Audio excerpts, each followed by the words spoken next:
సామాజిక ఉద్యమకారుడు, బహుజనులకు ఆదర్శప్రాయుడు, సమాజంలో బహుజనుల హక్కుల కోసం ఏ విధంగా పోరాడాల్లో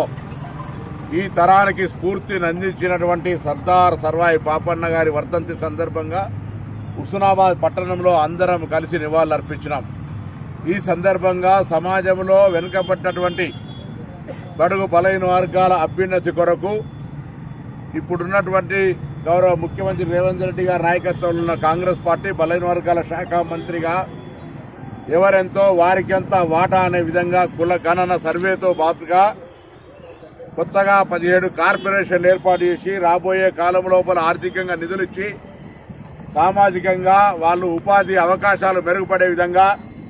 సమాజంలో రాజకీయ ఆర్థిక సామాజికను పెరుగుదల కోసం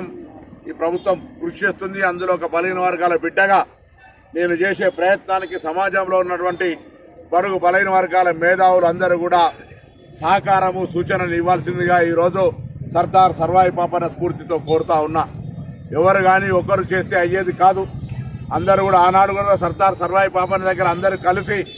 ఒక ఉద్యమ పోరాట స్ఫూర్తిని ఏ విధంగా తీసుకున్నారో ఈరోజు కూడా సమాజంలో మార్పు రావాలనుకునే సందర్భంలో అందరూ కూడా ఈ యొక్క ఆలోచనతో రావాలని కోరుతూ అటువంటి సామాజిక మార్పుకు శ్రీకారం చుట్టే సందర్భంలో అందరి సహకారాన్ని కోరుతూ మరొకసారి సామాజిక స్ఫూర్తిదాత, ఉద్యమకారుడు, మరి మా అందరికీ ఆదర్శనీయుడు, ఆయన మార్గాన్ని ఆచరించే విధంగా సర్దార్ సర్వాయి పాపన్న అనుచరులంగా వారసులంగా మరి అంశాన్ని ముందుకు తీసుకుపోయే సందర్భంగా వారికి మరొకసారి హృదయపూర్వకంగా నివాళులందరం అర్పిస్తా ఉన్నాం.